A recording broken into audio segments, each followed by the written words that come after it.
Here we're breaking down the top 3 places in Albania to add to your travel list that tick all the boxes for exciting, safe, and very budget-friendly. I'm Jessica, I'm living in a new country every month, and I just spent 30 days in Albania. Albania is by far one of the most underrated countries in Europe. It's located just above Greece and a water hop across from Italy along the Adriatic Sea. To get here, you will likely have to arrive in Tirana, the capital city. I'll get to here, but the first place I want to talk about is Durres. Durres is located right on the coast and is connected by ferry to Bari in Italy. It's actually the second most populated area in Albania, and it can be reached by Tirana for $2 by bus. So if you are landing in Tirana, this is a super possible first stop. If you're looking for a taste of the tropics, Durres is home to a 10-kilometer long beach stretch lined with resorts, tiki bars, and lounge chairs. It's definitely a destination that peaks in the summer, but there is still things to be enjoyed in the spring and fall months as well. The biggest thing to note about Durres is its affordable, friendly style of living.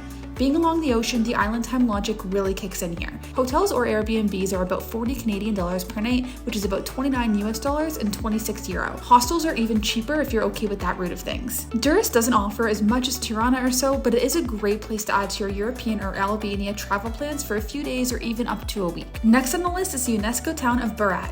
No, this isn't Positano, it's not Santorini either. It can be reached by bus from both Tirana and Durres for about $5. Berat is a 2,400-year-old town which is known famously as the Town of 1,000 Windows. It was so beautiful that it was deemed a museum city in the 60s, which allowed it to escape destruction while under communist rule. It's also known for its castle town on the hill, close proximity to national parks, and outstanding hospitality. In fact, I think even its hostels are rated some of the highest in Europe.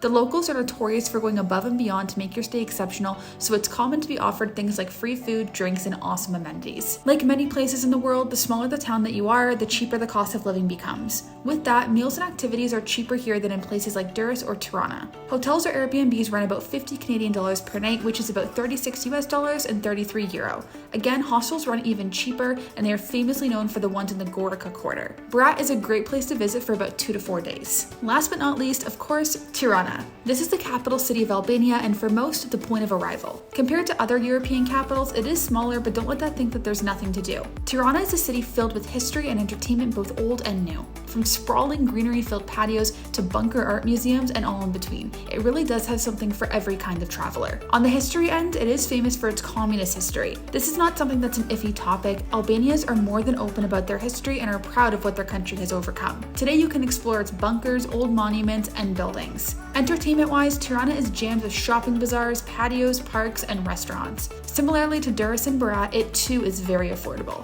Hotels and Airbnbs run about $50 per night, which again is about 36 US dollars and 33 euro. You could spend an open-ended amount of time here, and it's a great spot to bookend your time in Albania if you're transiting in and out. I hope that this has helped you with your Albania trip planning. Please consider liking and subscribing, and join me as I share more of my travel tips learned from living abroad. This summer I'll be in Asia, exploring Japan, South Korea, and Vietnam. See you next time.